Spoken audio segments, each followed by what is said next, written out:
Hello, dear listener, and congratulations for once again joining the Fantasy Sports Scout European edition. My name is Eduard, and I'm bursting with excitement for Euro 2020. I'm joined by Julia here again, in case you missed me. And I think it's time for us to dive right into the. Wait a minute. we have fancy sound effects. They don't always work.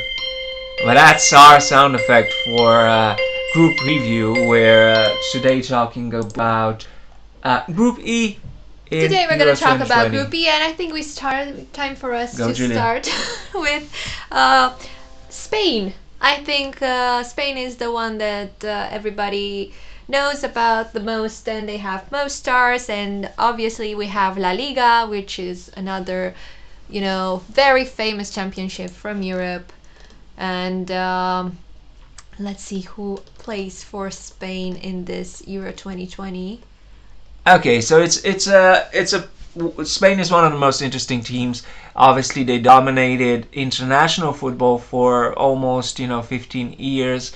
Had such an incredible generation with Xavi and Iniesta. They have a pretty much new squad now, and their manager Luis Enrique has pulled some big surprises. The biggest of them is the fact that he asked exactly no Real Madrid players into this What? squad. Would you believe that?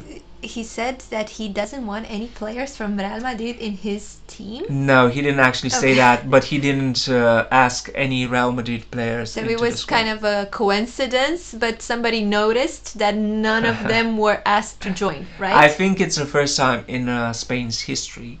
Obviously, Real didn't have an exceptional season, but not even Sergio Ramos, the captain of Spain usually and of Real, is asked into this squad. Maybe that's because Real Madrid doesn't have a lot of Spanish players.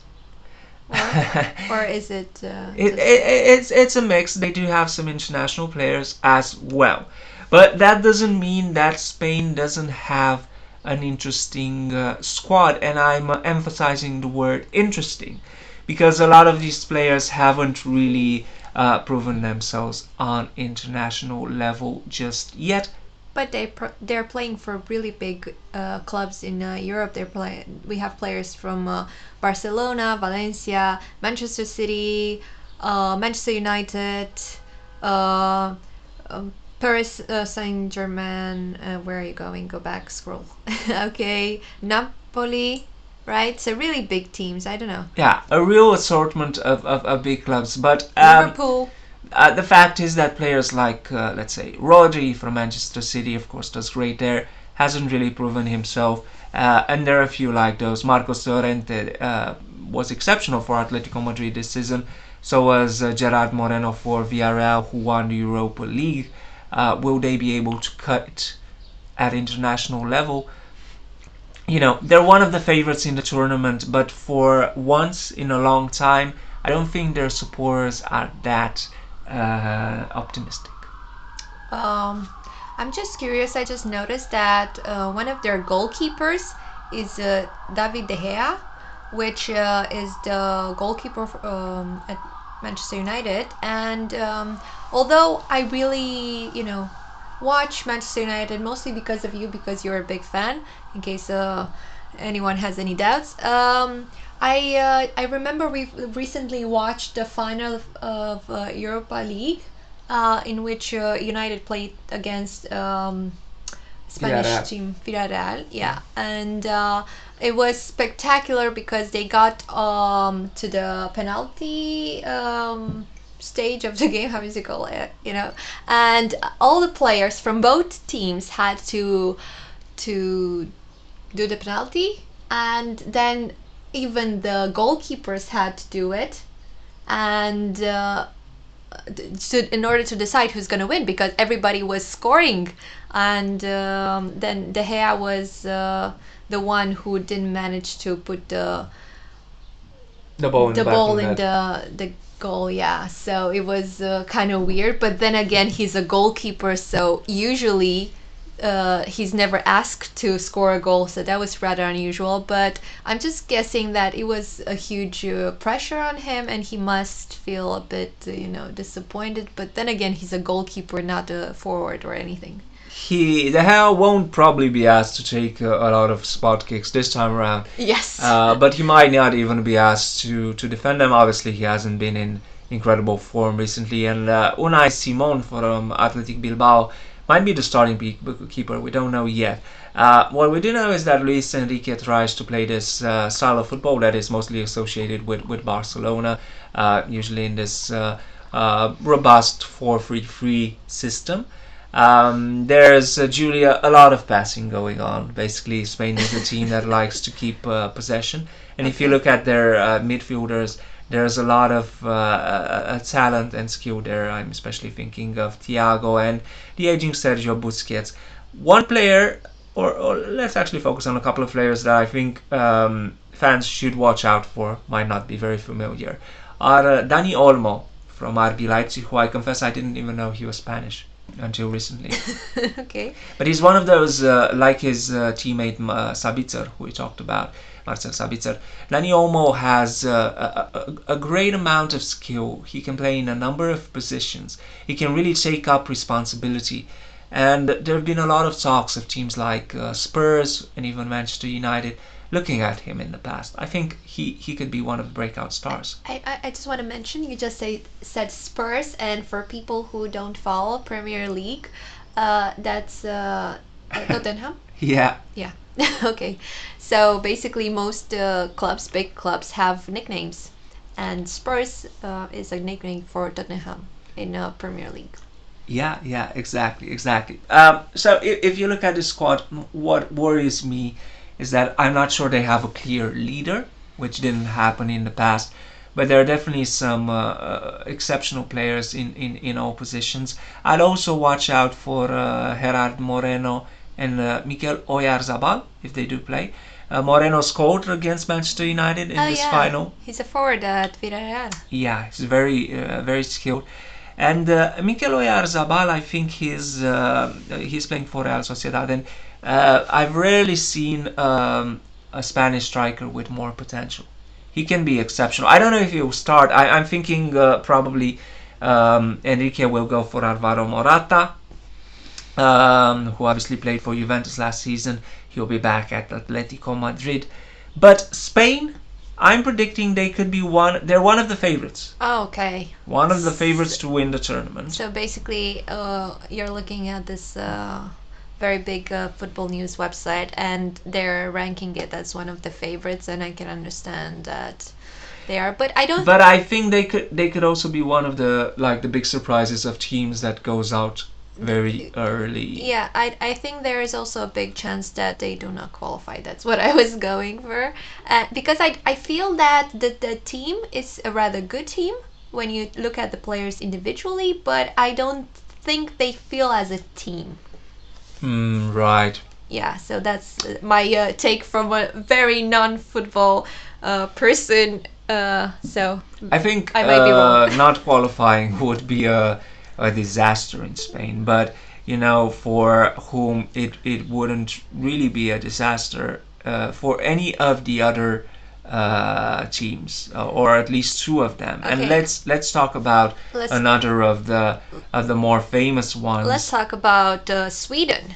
So we also have Sweden in Group E, and to be honest, I don't know exactly if Sweden has like a huge history of successes in international football. I might be wrong, but from my football background, I would assume not.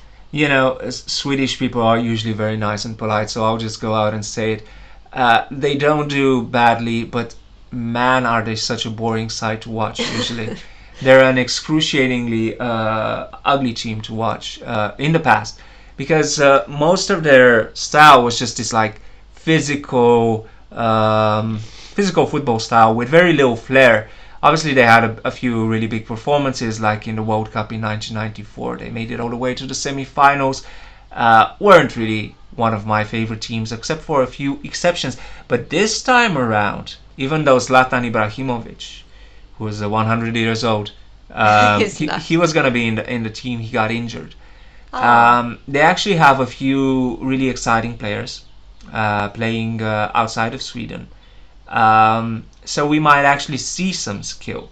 Yeah, we have a lot of players playing in really big clubs, at really big clubs like United, Juventus, Sampdoria, Real Sociedad. Yeah, for sure. Okay. For sure. So they could be one of the surprises, like like Turkey. They're one of the teams that has potential, but if they don't qualify, I don't think anyone will be too angry. From what I've seen them, they play like they did in the World Cup in 2018. So it's this really compact squad with very little width about them, who will defend a lot and who will hope that there a few of their most skillful players like Emil Forsberg, who plays for Leipzig, Dejan Kulusevski, who plays for Juventus, that they'll do something special. Julia, can I be completely honest with you? Yes, tell me. I think the Sweden games, they're some of the ones I'm least excited to watch in these Euros. I think you said something similar about the Finnish. Oh God, yeah. So at this point, I'm confused. I just want to mention that their first game of the Swedish team is against Spain. And I'm really looking forward to, because Spain is obviously the one that like everybody's rooting for, most people anyway. And yeah, I think you know it's gonna be what playing Sweden is like.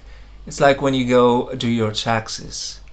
It's you're gonna get through it, It's but it's gonna take a long time, and boy, is it gonna be excruciating. it's a necessary dose of boredom, and but you have to go through it. And anyway, I don't even think like the Swedish people are so into football, but they're so good at so many things that they just go like, it would be an embarrassment not to have a good football team. they're really athletic and into sports, but I think they're more like into skating or stuff like that. Yeah. Plus, and this might not be politically correct, but Swedes are also one of the teams that benefited from the fact that a lot of people, including Romanians, do go to Sweden and do move there. And some of these foreigners, they bring in their skill. For example, Zlatan Ibrahimovic, obviously, his parents, if I'm not mistaken, are from Bosnia-Herzegovina. But Bosnia, yeah, but based on his name, I think he has like some Russian roots. I don't know that. I think they moved there from Bosnia, and obviously his Zlatan is one of the greatest football players, and they're probably their best ever player. But he's not playing, so the player I would say watch, and especially if you're a fantasy football fan. But you've probably heard of him. Yes. You might have heard of him. He's actually a youngster. His name is Alexander Isak. He plays for Real Sociedad, and he just broke Zlatan's record of goals for a Swedish player in La Liga. Wow. Yeah. So he's playing Spanish defenders every week. He's gonna do that here, and he's definitely one of the players to watch. Also watch out for their other stars. We mentioned Forsberg and Kulusevski. And there are a few players that I'm eyeing that I think they might be 100 years old, because we've seen every time that they qualify, there seems to be Mikael Lustig, and there seems to be look, they also have Victor Lindelof from United. He's younger, but is Andras Granqvist 150 years old? He might be. Sweden could qualify. I would see them, but I don't think a lot of people really want to watch their games. But we will. It's part of our job. But let's actually move on and let's talk about the last team in this group. We have two teams to talk about, but let's sorry. talk about one of them. And this is usually in the past few years a much more exciting team than Sweden. Okay, and a fun so team. Let's That talk is. about Poland. Let us talk about Poland. Poland is a big country, and I'm expecting it to have lots of players. I'm just judging based on the area. Like, you have a lot of people living there, so basically you have more people to choose from. So Let's see who plays for Poland. May give you a brief intro. So, in the past couple of now, let's say last decade or so, Poland has had some exceptional players, but they haven't really performed as expected in competitions. The last time they were at the Euros and the last time that they were at the World Cup, they were disappointing. Yes, but they have players playing in a lot of big clubs in Europe. They do, but it was mostly it's starting to be a thing of the past. They do have one of the best players in the world, of course, and Yes. That is Robert Lewandowski. from Bayern Munich. And yeah, traditionally a lot of their players represent teams, especially in Germany, although there's not that much this time around. Poland, like Croatia that we mentioned before, and or the Czech Republic, they always seem to develop talent. This time around, I think they're up against it a little bit. It's they don't quite have the same shine as they did in the past. Are you saying this because they're not that young anymore, or That's you know what they say about like really good players, Julia. that they're really good? Yeah, that and usually that they play for one more tournament than they should. They should probably retire when they're at their peak. So you're saying that most of the times really good players don't get to retire when they're in their full glory season. They play a bit too much, and then they already had their peak, so they're not performing as well. Yeah. Plus, besides, they used to have players, from Dortmund and Bayern. They still have one, but there are a lot of players from their internal championship from Poland. That's not an exceptional championship, and also a few exotic ones like Frankowski plays for Chicago Fire. But with that being said, there are some underliers. Besides Robert Lewandowski, who's the greatest striker in Europe still. Yeah, but he's like 30 something. I think he might be 36. But he just broke Gerd Müller's record in Germany. They also have a few like really exciting prospects. Not prospects, but players that might really show off their skill. And I'm thinking of Piotr Zielinski from Napoli. And Arkadiusz Milik, who was also at Napoli, got a transfer at Olympique Marseille. They have Lukas Fabianski, a very reliable goalkeeper from West Ham, and Jan Bednarek from Southampton, who's also this defender that there's not a lot of skill there maybe, but always performs really well. And if you're into fantasy football, he might rack up some points for you. Okay, so I think you're saying that the Polish team is a good place to scout out your fantasy football players. They traditionally are. I think a lot of people aren't expecting them to do so well, but the group that they're in could allow them to surprise us. They also have some of the longest, most difficult to pronounce names Yes. of any team Yes, I was just in looking. the Euro. Yeah, Yeah, give us some insights. I was just looking over the list of names that I mentioned earlier on the UEFA website, and they seem to have a pretty long list of names. Like basically the entire team is here, and they're giving you explanations on how to pronounce their name. Is Bereshin? I don't know. Bereshinske. Dav. Okay. They always seem to be more syllables than there should be. Yeah, in the names, right? it's a bit too packed with well, a lot of letters that are making it easier to pronounce in English.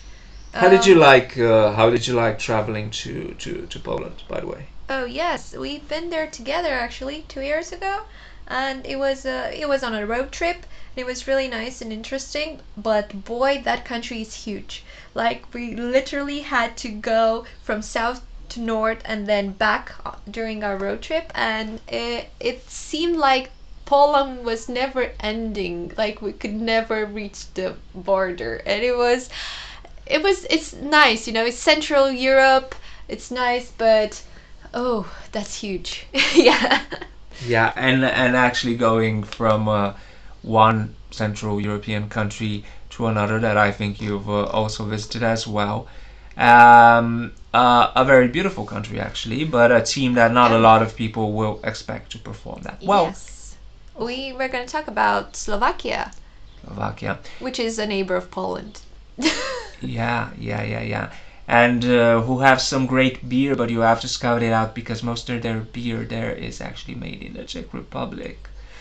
But I think this is actually cool because the Euros used to be for fewer teams, so you probably wouldn't have had teams like Slovakia qualify.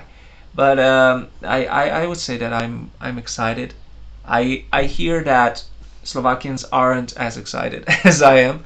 They don't have great expectations. Yeah, but still they qualify, so that's like a huge thing. And I'm also surprised to notice that most of the Central European teams and the one that used to be like in a communist, the former communist countries have apparently not bad at all teams. Like you have Slovakia, you have Croatia, you have Czech Republic. Were there communists?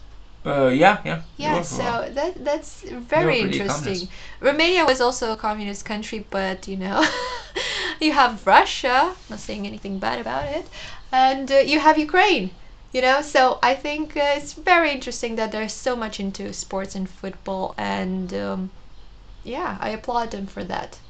Yeah, the thing about Slovakia is like a few of the other teams we talked about, they were able to really develop their youth system recently. Oh, So a bunch that of their makes sense. players, they didn't really usually have players in other top leagues, but a few of their players, not a bunch, they got to play at big European clubs now, or at least or they used to in their careers. Yeah, I don't know most of these teams, but I see that they have a goalkeeper from Newcastle Yeah, and another one from Fulham. yeah. So there is some experience, or at least players who used to be at bigger clubs. But the biggest name in the team, and this is he's an outlier, and it's gonna be a bit interesting to watch, is of course Marek Hamsik.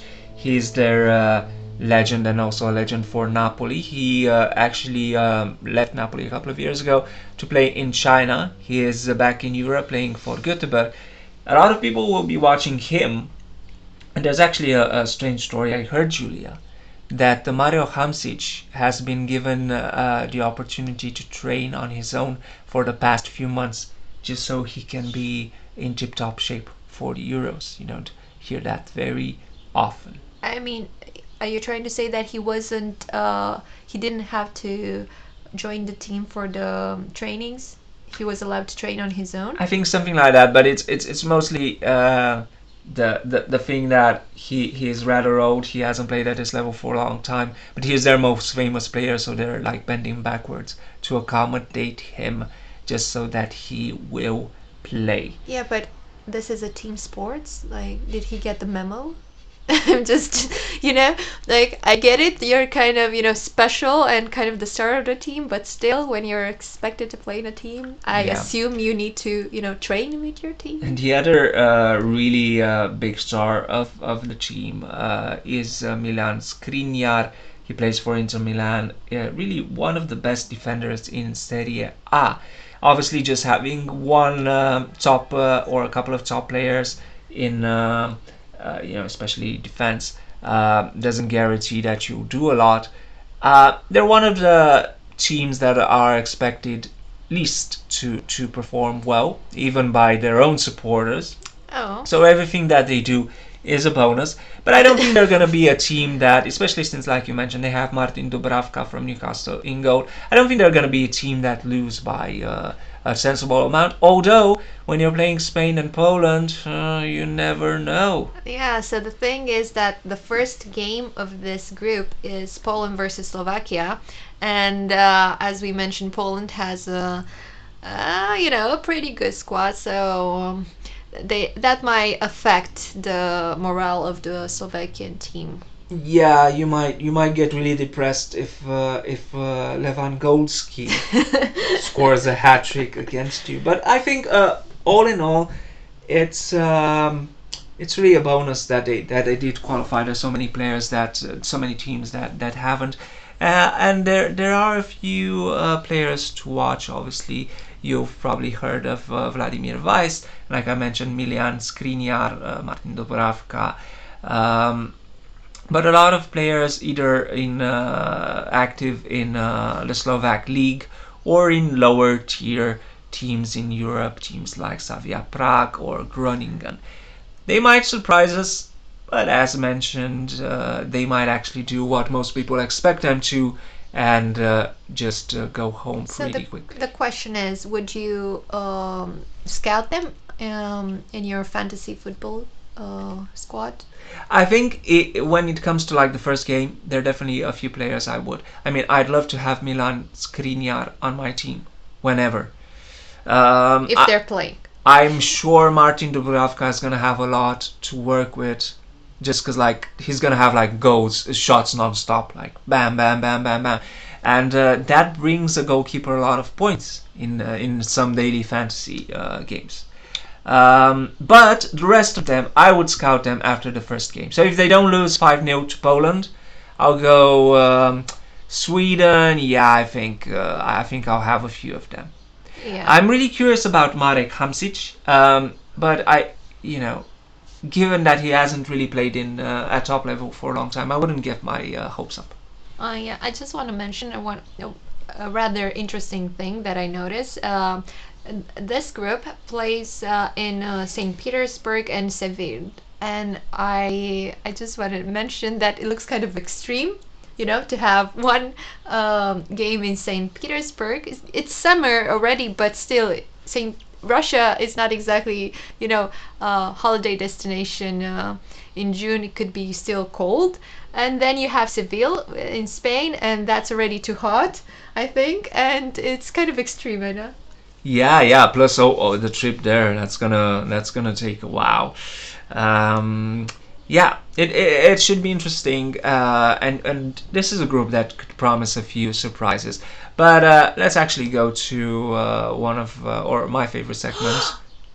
It is boy that stinks. Boy, that stinks.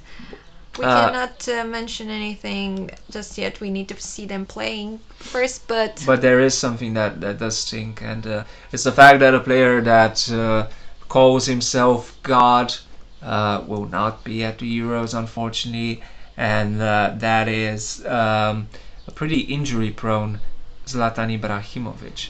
Eddie is quite a big fan of Zlatan, and he's in Zlatan team fans of of his for a long time now. He's been following him. He's always been. I think you were watching Sweden just to see him play. A few times, yeah. He didn't play in the World Cup. He actually retired from the squad. Yeah. He said that he'd be back for this one. Obviously, no one expected him that at his age this could happen. But he had such a good season in Serie A. Unfortunately, he is injured. Let's be honest here. The thing that he would have supplied them with the most is a bit of charisma, because Sweden team is definitely missing a lot of that, a lot of shine. So having a world class striker like him, plus just imagine like the posters when they play Poland, you would have had like Zlatan next to Lewandowski. That would have been pretty amazing. But unfortunately, it's not to be, and it also stinks that Sergio Ramos, whatever you may think of him, he's actually not going to be present because Luis Enrique did not pick him. I am expecting that Sergio Ramos won't take this lying down, and he is already preparing some mode of attack. Is this football, or are we still talking about football, or is this kind of soap opera?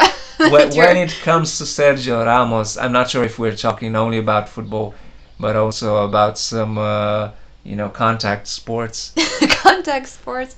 I think, yeah, Alfred, at the time you mentioned some other incidents that happened on the pitch and outside of it that involved him, but he is a great captain and defender, but he's also a player, I think, who holds a record for a number of red cards. yeah. Obviously, he managed to take out Mo Salah from the Champions League final, which one twist of the arm there. Yeah, that was in Kiev. I remember that.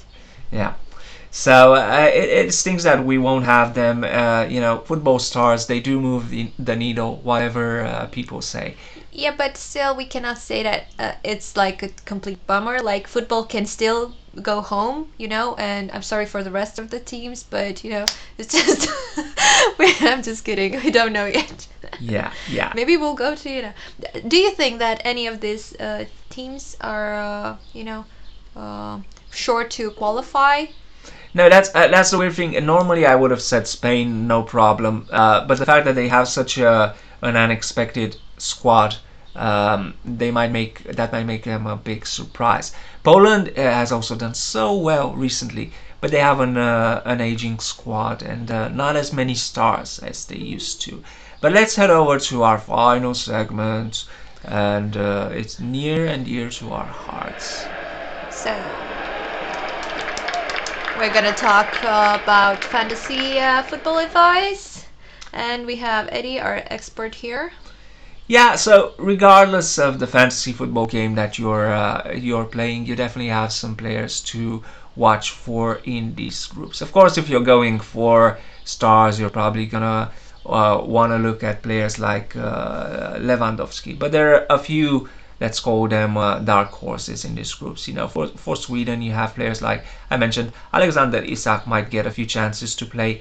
He's gonna score. He's gonna be pretty cheap, whatever game you play. So if you're playing UEFA Fantasy, it's gonna be pretty cheap. If you're playing FootballCoin, he's gonna be free, I think. Emil Forsberg as well, but especially Dejan Kulusevski. He did really well for Juventus. I just want to mention that I just noticed the fantasy football game on UEFA's website. How did you like it so far? It's pretty interesting, but it's pretty basic too. Yeah. And the thing that I find it kind of hard to, set up your team is that after each step of the championship, like game, or day, in which one or more games are happening, you can change the players from your team, but I'm not sure if you have unlimited substitutions. I need to check this. So this can be a bummer, because if some teams don't qualify, then you are left with some players in your team, your fantasy football squad, that are not playing, and I don't know what's happening then in that case. Yeah, like the classic fantasy games, have you choose a squad that you kind of play with throughout the competition, like Fantacalcio and this one that you mentioned. I'm more of a fan of the daily fantasy games where you get to choose a completely new side from one, like event to another. So in that sense, I like FootballCoin the best.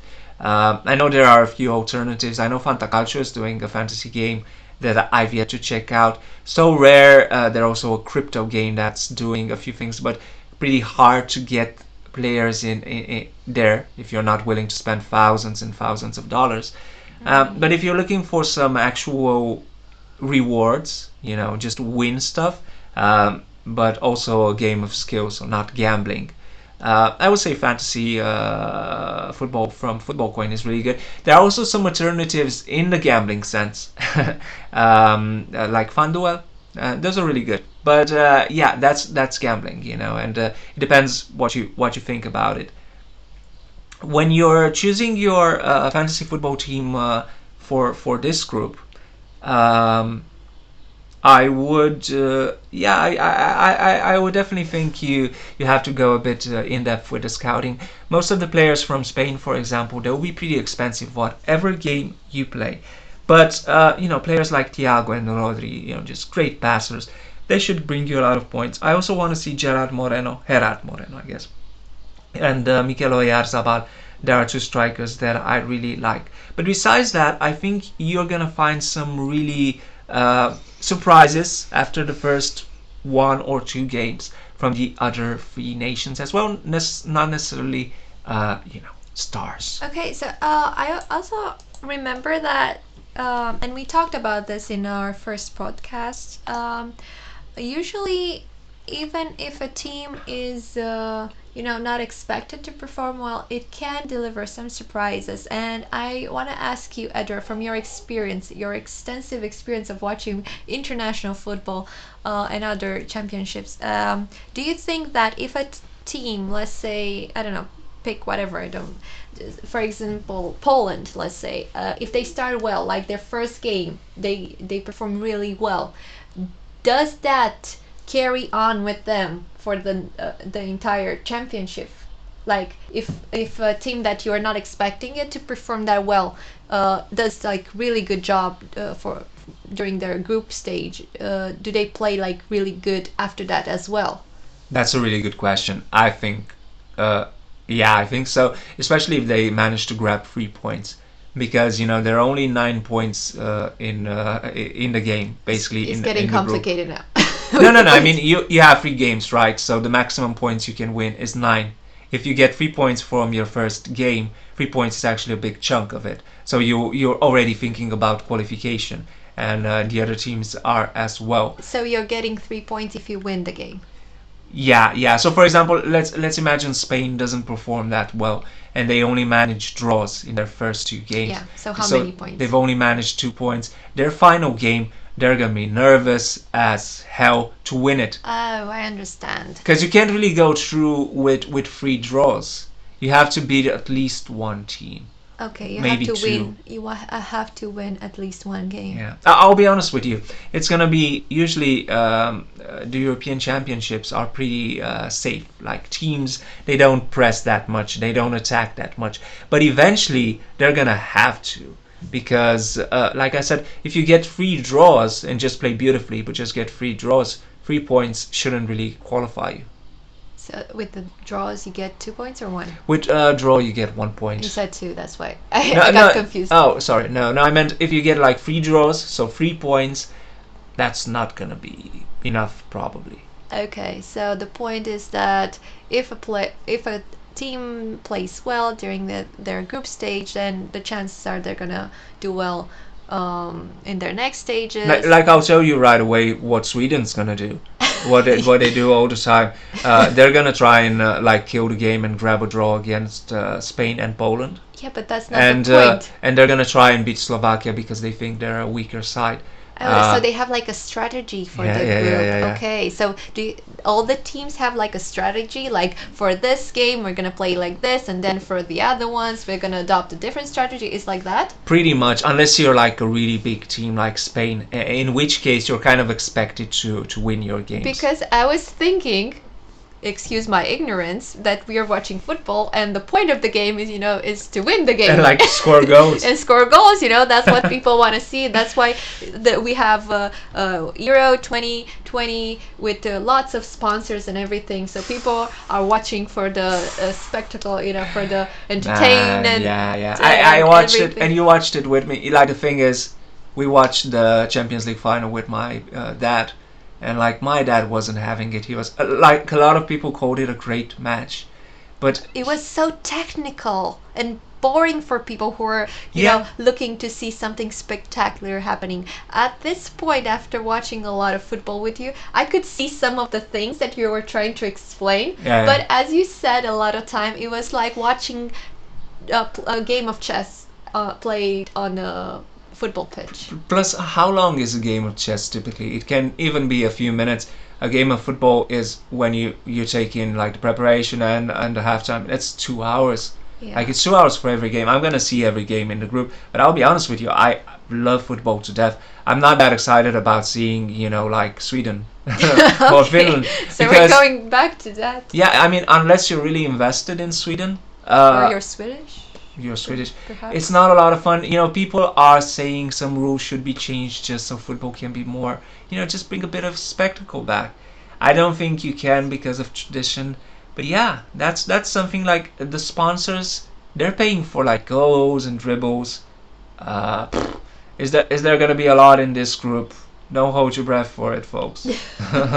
Okay, so time to wrap it up. I have to mention, and I want to mention the fact that we're almost finished with the group reviews. We only have Group F, the last group to talk about. That's gonna happen real soon. And in my opinion, and Eddie's totally on board with me, the last group is probably the most exciting group. So check out our next podcast, and don't forget to whatever channel you're using to listen to us, please do subscribe or follow us. And Yeah, also, it makes all the difference. I think we have a Twitter. We have a Twitter account, and you can also catch us on YouTube and wherever you catch podcasts. We will be there.